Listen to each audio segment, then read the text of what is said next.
Hello, good evening. It's the final news bulletin for the day. I'm Stephen Enti. Welcome to News at 10. We're live on TV3 and 3FM 92.7. Let's first start with the major news highlights of the day. The Criminal Investigations Department of the Ghana Police Service is to commence investigations into the alleged criminal dealings involving 3 High Court judges sacked by the President Akufo-Addo over the weekend. This follows a letter from the presidency asking the implicated judges to be investigated. And Speaker of Parliament suspends sitting abruptly after the ranking member of the Foreign Affairs Committee, Samuel Okudzeto-Ablakwa, alleged the Foreign Ministry bought a 6-bedroom apartment for a chancery in Oslo for $12.21 million. Describing the figure as outrageous, he said same place in August 2017 was sold to an unknown buyer for $3.5 million, and government secures a $50 million loan to improve and resource Ghana's mission across the world. President Akufo-Addo, who disclosed this at the opening of a 3-day Heads of Mission conference in Accra, charged diplomats to work in harmony with their subordinates to promote efficiency.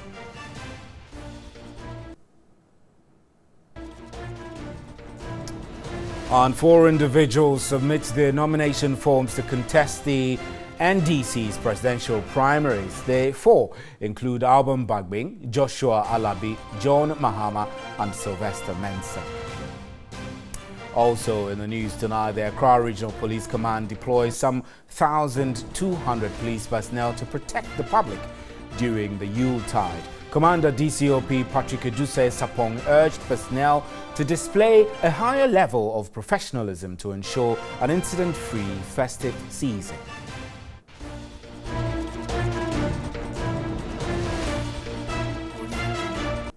Let's start with our very first story tonight. 1,200 police personnel have been deployed to secure identifiable threat areas in Accra ahead of the Christmas festivities. The Accra Police Regional Commander, DCOP Patrick Edusei-Sapong, challenged personnel to display a higher level of professionalism to ensure an incident-free festive season.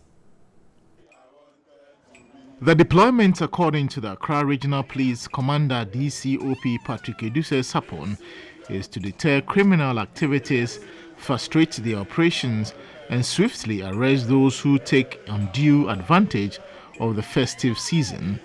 He said personnel will be visible in communities and residential areas, entertainment centers, shopping centers, market areas, religious and special events, among others. More motorbike patrol teams will also be deployed. One major challenge the police envisage is the use of motorbike to perpetrate all sorts of violent crimes, and those planning to do so are advised to reconsider their decisions because they will be met squarely per our operational strategies. The MTTD has also deployed 400 personnel at the vantage traffic-prone points. You have a team who are doing the enforcement. Those who park authorized places, those who dump their defective vehicles on the road. We are in touch with a towing company that will be towing those cars which are left on the road. And we have our men also monitoring the motorbikes. So a lot of them don't respect the road regulations, so we have a team that is dealing with them. As I'm talking now, they're on the road, also ensure that they will abide by the laws of the country. He cautioned motorists against practices that endanger their lives and other road users.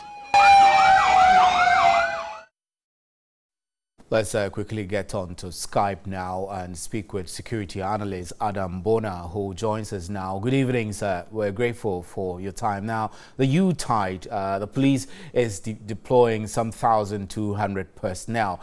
Tell me what you think that the police should be looking out for while they're out during the period. Thank you very much. Good evening to your cherished viewers. I believe that if you take into consideration last year, we had a very peaceful Christmas. When they launched, I think it was the first Operation Calm Life, and it was relaunched again when we had violent crimes somewhere the first quarter. And so the police are usually at their best during these times, and I want to believe that they would put all the resources that has been allocated to them to ensuring that criminals who might disturb our peace would be fished out. But to answer directly to your question, they should, I think, we have had a lot more motorbike, what do you call it, robberies and, thief-free in and around city centers and in towns. And so they should be looking out for, motorbikes who sometimes are found in communities where they are not supposed to be. And also for us as citizens, we should be vigilant. If you suspect a particular motorbike, especially when there is a pillion rider, in certain locations that you feel these people look suspicious, we should probably try to report them. But I think they should do a lot more stops with regards to stop and search of motorbikes in and around,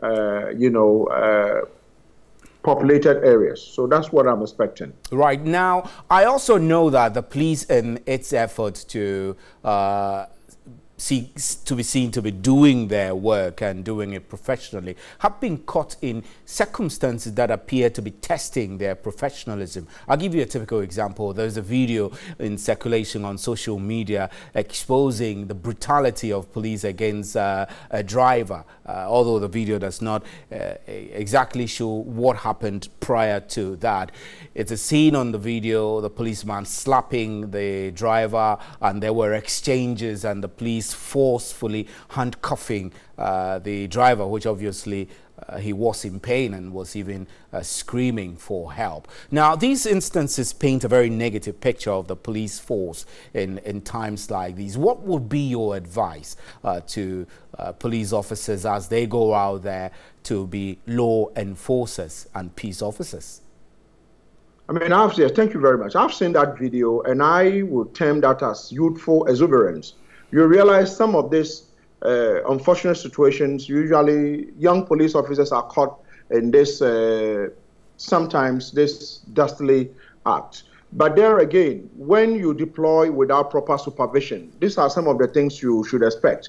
Last year, for instance, when during the Christmas, the contingent or police officers who were deployed largely had senior police officers or middle-level police officers who were in charge, I got stopped and I got questioned, by a senior police officer around the Adenta vicinity. And so we want to see more of that. But there again, the young people who are deployed, I think that we are watching them, and sometimes you don't know who is going to be filming.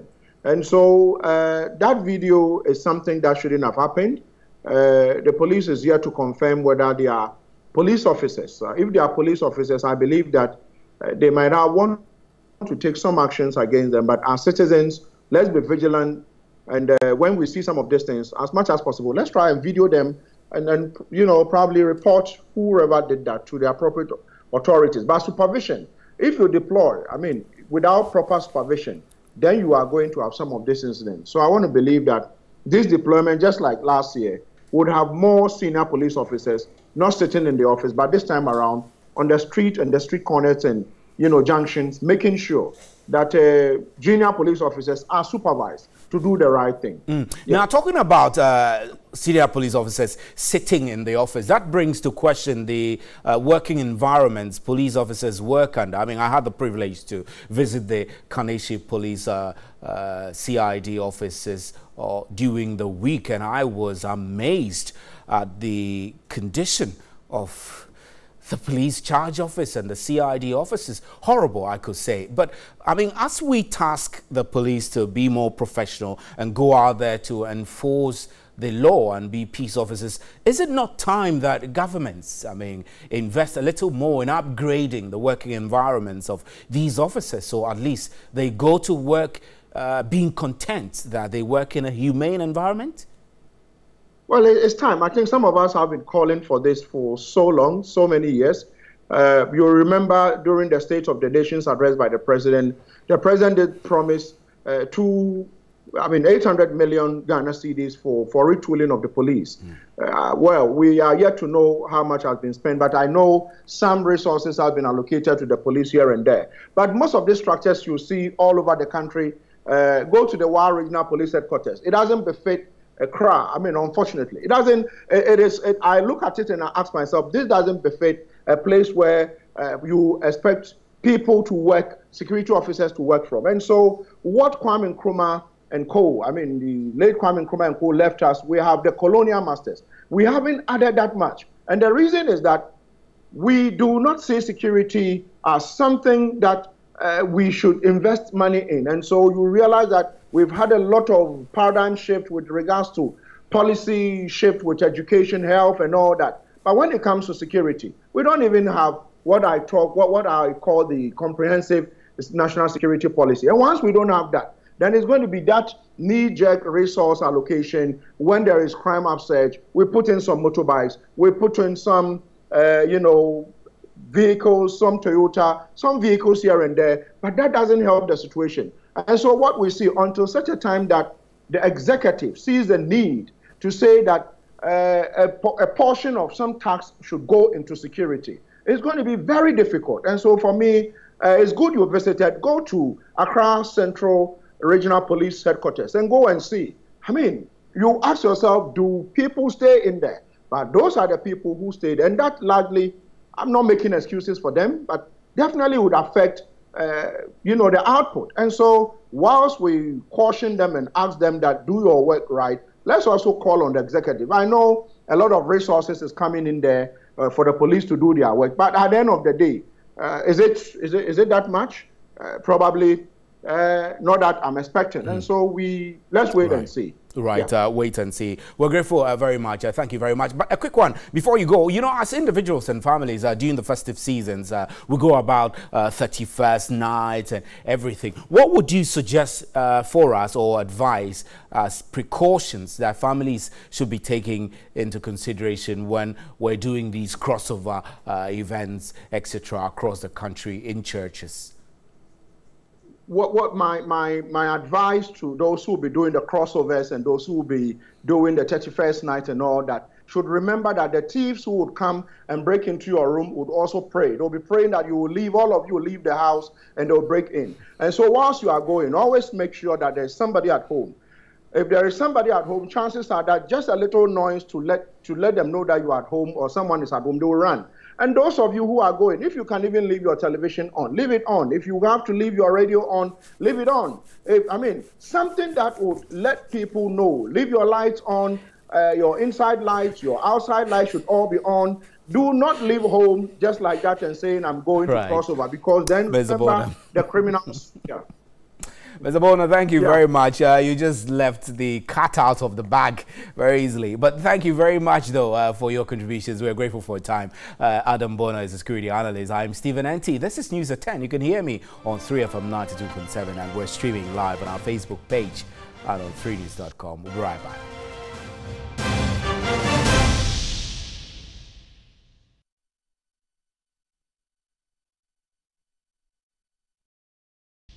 Welcome back. Now, 4 NDC flag-bearer aspirants have filed their nomination forms to contest the party's presidential primaries. Second Deputy Speaker of Parliament and MP for Nadole Kaleo Alban Bagbin, former Vice-Chancellor of the University of Professional Studies Professor Joshua Alabi, and former President John Dramani Mahama, and former Chief Executive Officer of the National Health Insurance Authority, Sylvester Mensah, all pledged to abide by the rules of the election. Here is a report by Godfrey Tanner. The atmosphere at the party headquarters was a charged one as the aspirants arrived to submit their nomination forms. First to submit his forms was the second Deputy Speaker of Parliament, Alban Bagbin. The Member of Parliament for Nadole Kaleo expressed concerns over the filing fee, stating he will put the party on its right footing. It's very clear that we seem to have moved away. A clear indication is the filing fees. That's a clear indication, because money is now becoming one of the qualifications. And we believe that that should not, because as a social democratic party, we create opportunity for everybody. Former Vice Chancellor of the University of Professional Studies, Joshua Alabi, told supporters he is the right candidate to ensure Nana Akufo-Addo becomes a one-term president. We need to give hope to our people. And I'm here to tell you that as the flag bearer, by the grace of God, of the National Democratic Congress, I am going to give His Excellency Nana Addo Dankwa Akufo-Addo one term. My name is announced as the flag bearer of the National Democratic Congress. Nana Addo Dankwa Akufo-Addo will start packing from the Flagstaff House. Former President John Dramani Mahama was the next to present his nomination forms amidst wide jubilation from his supporters. He insisted the NDC needs to recapture power to continue with the good work it started. We do not seek power for power's sake. We seek power to return NDC into power, to continue the good work that NDC was doing for this nation. Former CEO of the National Health Insurance Authority, Sylvester Mensah, re-emphasized his concerns over the filing fee. Our cherished media partners, I guess you have been alive to our protestations over what we consider exorbitant filing fees. But I wish to say that notwithstanding, we are obliged by our commitment to our loyal support base and compelled by our desire for a reinvigorated NDC and our vision for Ghana. The chairman of the party, Samuel Ofosu-Ampofo, cautioned contestants to abide by the rules of the election and encouraged them to put their supporters to order. All hands are needed to be on deck to ensure that the project of NDC winning 2020 election becomes a reality. The General Secretary of the party, Johnson Esidu Nketia, said the various forms will be scrutinized. Former Trades Minister Ekos Pio Gabra, businessmen Alhaji Nuruddin Idrisu and Stebina Tubiga, and a cadre of the party, Gusitano, who all picked nomination forms, are yet to submit them. And the Speaker of Parliament had to suspend sitting abruptly after the ranking member of the Foreign Affairs Committee, Samuel Okudzeto-Ablakwa, alleged the Foreign Ministry bought a 6-bedroom apartment for a chancery at Oslo for $12.2 million. Describing the figure as outrageous, he said the same place in August 2017 was sold to an unknown buyer for $3.5 million. The budget estimates of the Foreign Affairs Ministry were being considered. After the chairman had presented the committee's report, the ranking took the floor. He made some allegations. According to the Norwegian financial newspaper known as Finansavisen, Lillian Olsen sold the property in August 2017 to an unknown buyer for 31 million Norwegian kroner, which is equivalent to 3.5 million United States dollars. Then our foreign ministry is buying this property at 105,180,000, which is equivalent to $12.21 million. The Speaker asked him to table the document, which he did. He then asked both leaders in the House to have a look at it before he gives his ruling. This document is not validated in any manner whatsoever by a stamp, seal, even a production in any authoritative source, document, or newspaper of repute. The paper is rejected. The ranking member was then asked to continue. They are buying a chancery in Tel Aviv for $4.5 million. They are buying a chancery in Geneva, which is more expensive than Oslo, for $3 million. Clearly, on the face of it, this Oslo transaction, any diligent member of parliament will have to raise questions. Relative this Oslo expression of interest to purchase 2 facilities, I, as the chairman, have received a plethora of information. And Speaker, none of the information received has been verified. The Speaker abruptly suspended sitting. During that time, there was near confusion outside the chamber. So,